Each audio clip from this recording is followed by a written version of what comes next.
मोरे. आणि आज आम्ही तुमच्या समोर सावित्रीबाई फुले बोलते या नाटकाची प्रस्तुती करणार आहे.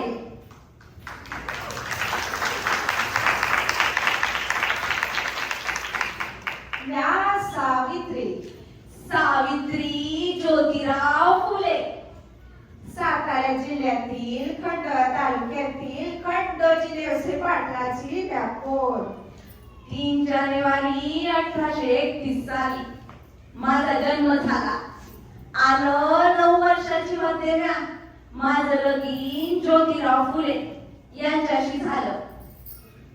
हळूहळू कळायला लागलं होतं की ज्या माणसाबरोबर आपलं लगीन झालंय तो काय साधा सुद्धा नाही तर क्रांती सूर्य हाय. क्रांती सूर्य. 31 शेटजी शाळेच्या कार्यक्रमाला गेलतो. तिथं एक इंग्रजी बाई म्हणाली, घरातली बाई शिकली का समजा घर शिकतं.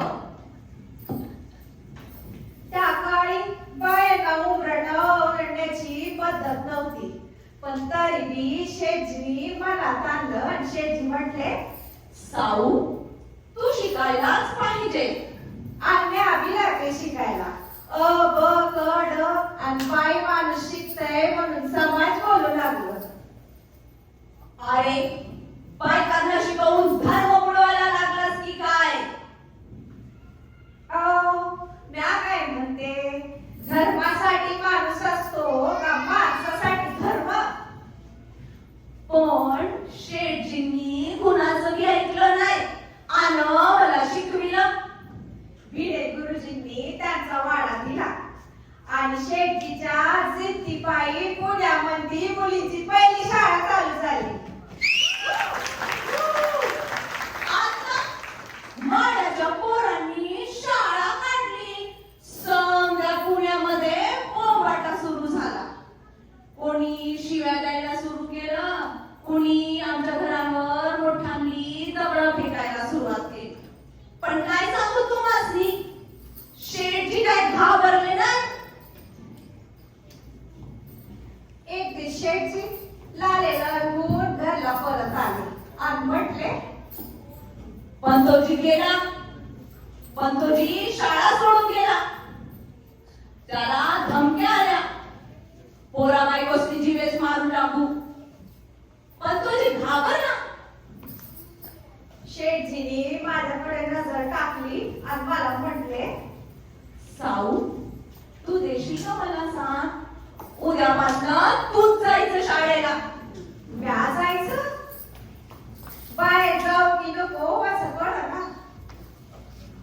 आणि मग मी विचार केला, समजा स्त्रियांना ज्ञानी करायचं असलं, समजा शूद्रजनींना न्याहारी करायचं असेल तर मला बाहेर पडलं हवं.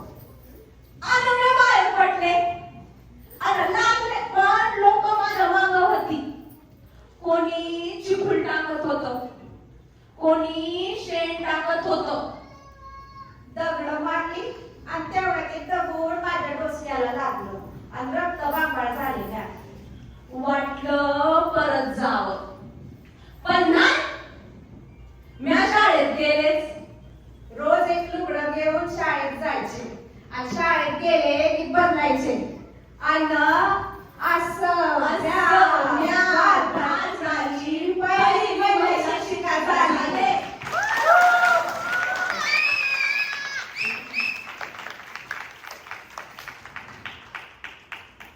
एक दिवस अप्पाराव मंदी आला आणि म्हटला, जावे आज तुला सोडणार नाही बघ. आमच्या पोरीसनी शिकवू नकस. अरे कशा पायी तुम्हाला अडवतयस? तुझ्या लेकरांना न्याहारी करण्यापायी ना बाहेर पडली या. आणि मग काय सांगू तुम्हासनी, म्या असा पदर खोचला आणि असा परावाच्या मुस्काडीत मारली. त्या दिवसापासून माझ्या कोणी मागं आलं नाही.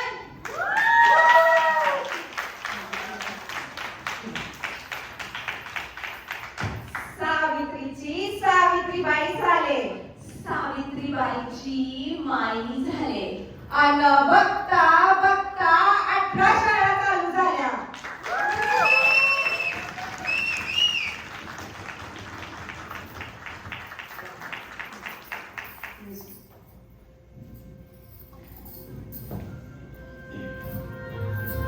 त्या काळी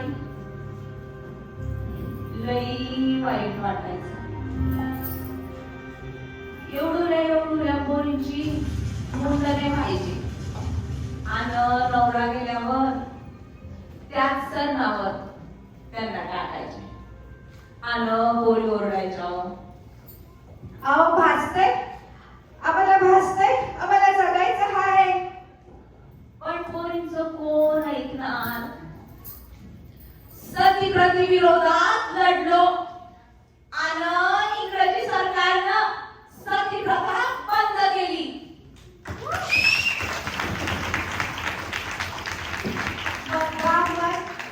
बाबांचं मुंडन करायला लागले आणि त्यांना आमदाराच्या खोलीत डांबून ठेवायचे आणि त्यांचं शोषण करीत आणि त्यांना बाळंतीण करून सोडायचे.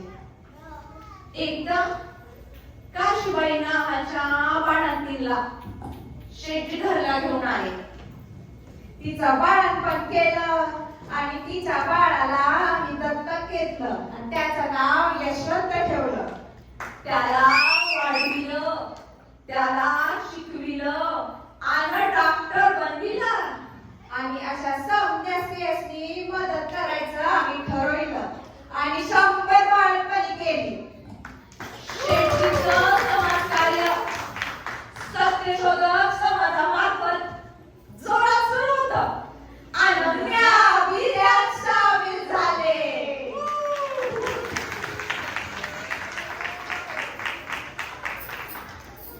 एकदा दुष्काळ पडलं आणि लोक पाण्यासाठी वणवण फिरत होती आणि बागांना पाणी मिळत नव्हतं. पाणी दे ग, पाणी दे ग.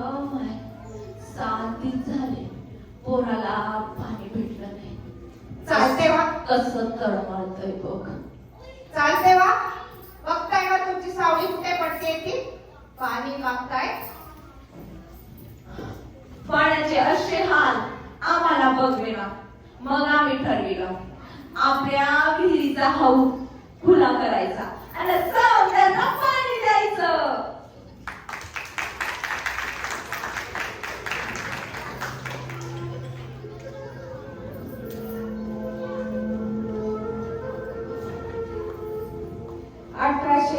साली माझ्या शेठजी गेलं. माझ्या शेठजी ज्योतिराव फुले आम्हासनी सोडून गेले. पण म्या त्याचं काम थांबविलं नाही आणि सत्यशोधक समाजाचा गाडा म्या पुढे नेला.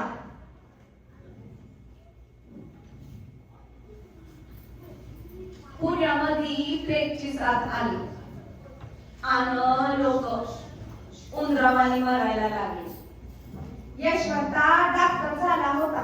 त्याला पुण्यामध्ये बोलून घेतला. यशवंत आला आणि म्हटला, अगं आई, हा संसर्गजन्य रोग आहे, तू घरी जा.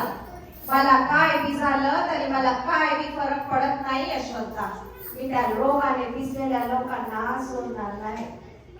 असंच लोकांनी मदत करताना महाराष्ट्रातलं गायकवाडाचं पोर तापानं फणफणलं होतं. ते जणू म्हणत होतं, मला उचलून घे ग बाई. अन त्याला उचलता उचलता मला बी ब्रेकची लागण झाली. 10 मार्च 1897 रोजी म्या भी अखेरचा श्वास घेतला.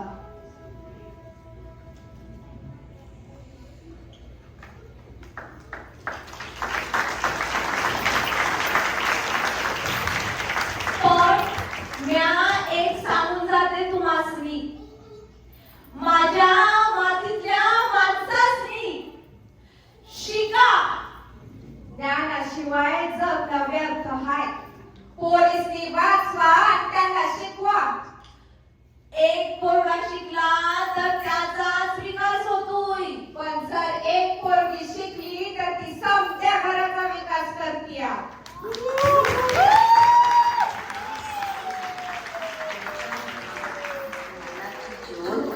जाते आणि ही ज्योत अशीच तेवढ ठेवा अशी अपेक्षा करते. ही जाऊची प्रार्थना, ही जाऊ